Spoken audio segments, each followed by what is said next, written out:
धर्मांतर के क्या आप कहेंगे? आपके ऊपर इसमें जो भी आरोप लगे हुए हैं, हम बेकसूर हैं, हम कुछ नहीं जानते। सुना जलालुद्दीन उर्फ झांगुर बाबा को एटीएस के शिकंजे में झांगुर बाबा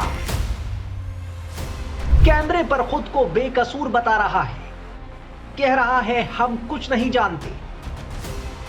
दरअसल लखनऊ में यूपी एटीएस झांगुर बाबा को अस्पताल में मेडिकल जांच कराने के लिए लाई थी और वहां उसका सामना मीडिया से हो गया। पर आरोप है धर्मांतर के, क्या कुछ कहेंगे? आपके ऊपर इसमें जो भी आरोप लगे हुए हैं, हम बेकसूर हैं, हम कुछ नहीं जानते। आप जो है एक तो नहीं बल्कि झांगुर बाबा का शिकार सैकड़ों पीड़ित कैमरे पर आकर अपनी आप बीती बता चुके हैं। किस तरह झांगुर बाबा और उसका गैंग धर्मांतरण का नेटवर्क चला रहे थे। एक पीड़ित महिला ने बाबा के हवाला से कनेक्शन और धर्मांतरण के लिए विदेशी फंडिंग के इस्तेमाल की बात कही है। महिला के मुताबिक झांगुर बाबा और उसका गैंग 5000 से ज्यादा हिंदू लड़कियों का धर्मांतरण करवा चुका है। झांगुर एक गैंग का सरगना है। गैंग का सरगना सारे काम को एग्जीक्यूट नहीं करता है, वो उसके जो उसके अंदर में काम करते हैं वो करते हैं। इसमें गैंग के जो सक्रिय सदस्य हैं वो काम करते हैं। सरगना पकड़ा गया है। अगर आप उस प्लेस पे जाएंगे, पूरी बिल्डिंग को जमींदोज नहीं किया गया है। झांगुर पीर बाबा से मेरी वर्ष 2019 में मुलाकात हुई थी चांदौलिया दरगाह में, जहाँ पे मैं गई थी। वहाँ का माहौल ही बड़ा अजीब था। वहाँ सिर्फ महिलाएं थी, उनका ब्रेन वॉश किया जा रहा था, उनको डाइवर्ट किया जा रहा था। झांगुर एक गैंग का सरगना है। गैंग का सरगना सारे काम को एग्जीक्यूट नहीं करता है, वो उसके जो उसके अंदर में काम करते हैं वो करते हैं। इसमें गैंग के जो सक्रिय सदस्य हैं वो काम करते हैं। सरगना पकड़ा गया है। अगर आप उस प्लेस पे जाएंगे, पूरी बिल्डिंग को जमींदोज नहीं किया गया है। आधी ही बिल्डिंग को तोड़ा गया है जो इलीगल थी, बाकी को नहीं तोड़ा गया है। मीडिया के जरिए से मुझे पता चला है कि आधी बिल्डिंग तो खड़ी है यूं ही। और किस पीड़िता को न्याय मिला है? ये खेल आज से नहीं चल रहा, बहुत पुराना चल रहा है। अगर इसमें कुछ नाम लिए जाएंगे, कुछ की अरेस्टिंग होगी, तो ये 40 साल पुराना खेल निकलेगा जो सबूत के साथ मिलेगा आप सबको। जिसमें मेरे पास जो आया था लड़का, उसका नाम अमित था। उसका असली नाम था अबू आमिर अंसारी। उसने अपने आप को अमित इंट्रोड्यूस किया था और अमित की पूरी फैमिली मुझसे मिली थी। उसकी पूरी फैमिली हिंदू इंट्रोड्यूस करके मिली थी मुझसे। झांगुर पीर बाबा से मेरी वर्ष 2019 में मुलाकात हुई थी चांदौलिया दरगाह में, जहाँ पे मैं गई थी। वहाँ का माहौल ही बड़ा अजीब था। वहाँ सिर्फ महिलाएं थी, उनका ब्रेन वॉश किया जा रहा था, उनको डाइवर्ट किया जा रहा था। क्योंकि मैं इस परिवार के बीच में रही हूँ, तो ये जो रेट लिस्ट आप देख रहे हैं आज जारी हुई है, ये रेट लिस्ट मुझे वहीं से पता चली थी कि कैसे रेट तय होता है, किस तरह से इसको एग्जीक्यूट किया जाता है, कैसे फंडिंग आती है, हवाला के जरिए कैसे पैसा आता है। जो चीज़ मैंने एसटीएफ में बताई भी है कि आज भी वो फंडिंग जो धर्मांतर एटीएस की इतनी बड़ी कार्रवाई अभी नहीं हुई जितनी होनी चाहिए। मुकदमा पंजीकृत होने के बाद 2 धर्मांतरण और कराए गए हैं, जिसकी जानकारी एटीएस को है ही नहीं। प्रशासन इस लेवल की जांच कर रहा है। आप एफआईआर उठा के देखो, जिसमें 9 नामजद हैं, लेकिन 4 की गिरफ्तारी होती है। एफआईआर कब की है? नवंबर 2024 की। और गिरफ्तारी कब होती है? अप्रैल में। कुछ गिरफ्तारी कब होती है? अभी 5 तारीख को। क्यों सिर्फ 4 लोगों की गिरफ्तारी, 9 नामजद, और उसके अंदर ना जाने कितने नाम। अगर गिरफ्तारी का आंकड़ा निकाला जाएगा ना, तो 40 से 50 ऊपर पहुंचेगा, उससे कम नहीं रहेगा। और झांगुर के द्वारा 5000 से ऊपर लड़कियों का धर्मांतरण कराया जा चुका है। और जिनसे मैं पीड़ित हुई हूँ, उनके फादर अबू हुरैरा अंसारी द्वारा 10 से ऊपर धर्मांतरण हो चुका है। अगर उनको जब तक पकड़ा नहीं जाएगा, ये खुलासे पूरी तरह से नहीं होंगे। ये कार्रवाई जो आप सब झांगुर देख रहे हैं ना, 50% ये कार्रवाई है। कोई अगर उत्तर प्रदेश का अगर मानी योगी जी अगर चला रहे हैं सरकार को, तो योगी जी सारे काम को नहीं करते हैं, उनकी टीमें काम करती हैं। उनकी टीमें किस तरह से काम करती है, ये मैटर करता है। तो इस गैंग का सरगना गिरफ्तार हुआ है, सक्रिय सदस्य तो हुए नहीं है। सक्रिय सदस्य ही तो धमकी दे रहे हैं, वही तो इस कार्य को आज भी कर रहे हैं। उस पर आज खोलेंगे जब उनको पकड़ा जाएगा। तब तक की राज पूरे खुलने वाले नहीं है, क्योंकि झांगुर एक मास्टरमाइंड था। उसने आप देखें तो प्रॉपर्टी उसकी ज्यादातर अपने नाम से नहीं है, दूसरों के नाम से उसने प्रॉपर्टी ली हुई है। दूसरों के नाम से वो खेल खेल रहा है। कोई भी सरगना अपने नाम से खेल नहीं खेलता है। फंडिंग हुई है, रेट तय किया गया है। फंडिंग का पैसा किसी पीड़िता को नहीं मिला, किसी से भी आप पूछ लीजिए। ये जो अमाउंट आता है हवाला के जरिए से आता है, ट्रांजैक्शन हुए नेपाल के जरिए से आता है। नेपाल का बहुत बड़ा इसमें सहयोग रहता है, वहाँ से आने जाने का, पैसा लाने का। हवाला के जरिए से लखनऊ के अंदर मैंने जगह बताई है एसटीएफ को, किस जगह से पैसा आता है, कहाँ से लिया जाता है, कैसे ट्रांजैक्शन किया जाता है, कैसे डिस्ट्रीब्यूट किया जाता है। मैंने पूरी डिटेल उनको दी हुई है। और पैसा किसी पीड़िता को नहीं मिलता है, पैसा इनको मिलता है। जो गैंग का सरगना है वहाँ से डिस्ट्रीब्यूट होता है, उनके पास जो लड़के लड़कियां मुस्लिम है जो इनके धर्मांतरण के काम को करते हैं उनको पैसा दिया जाता है। किसी को पैसा नहीं मिलता है, किसी पीड़िता को पैसा नहीं मिलता है।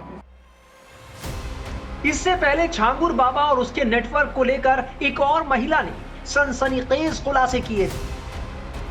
पूरी कहानी क्या है, कैसे वसीम आपके संपर्क में आया और जब संपर्क में आया तो क्या नाम बताया, और छांगुर बाबा का आपकी पूरी कहानी में कितनी बड़ी भूमिका रही, कैसे उन्होंने धर्म परिवर्तन कराने के लिए बात की आपको? सबसे पहले नवभारत चैनल का मैं तहे दिल से धन्यवाद करना चाहूंगी सर, और साथ ही साथ मैं उस इंसान का भी तहे दिल से धन्यवाद करना चाहूंगी जिसके वजह से मैं जिंदा हूं और आज मैं कैमरे के सामने बैठी हूं, जो मुझे लाखों लोग करोड़ों लोग देखेंगे।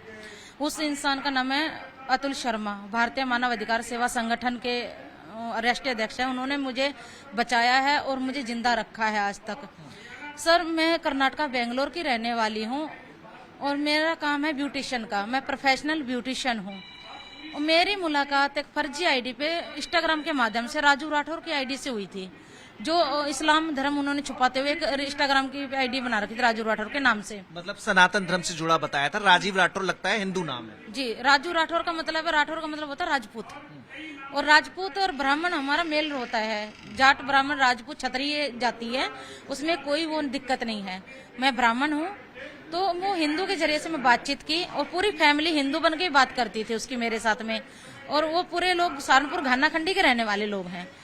तो मुझे 2021 में बोला कि आप सऊदी आ जाओ, आपको यहाँ अच्छी कंपनी में जॉब लगवा दूंगा और यहीं शादी करके सेटल हो जाएंगे। राजीव ने बताया था कि वो सऊदी काम करता है? राजू राठौर ने, राजू ने बताया था कि वो सऊदी काम करता है? जी, उसने बताया था मैं सऊदी में काम करता हूँ। रियल नाम उसका वसीम है, और उसे इंस्टाग्राम की आईडी झूठ बना के राजू राठौर के नाम से, अभी जैसे राजू राठौर का नाम चेंज कर दिया, जैसे पुलिस का केस उठ गया छांगुर का, तो उसने राजकुमार कर दिया है और आईडी को प्राइवेट कर दिया। एक केपी डॉन नाम की आईडी खोली है जिसमें अभी भी वो हिंदू महिलाओं को फंसा के उनसे बातचीत कर रहा है ताकि आगे ब्रैकेट चालू रहे। तो मैं इनको सऊदी बुलाया सर, वहाँ पे 2021 में मैं सऊदी चली गई।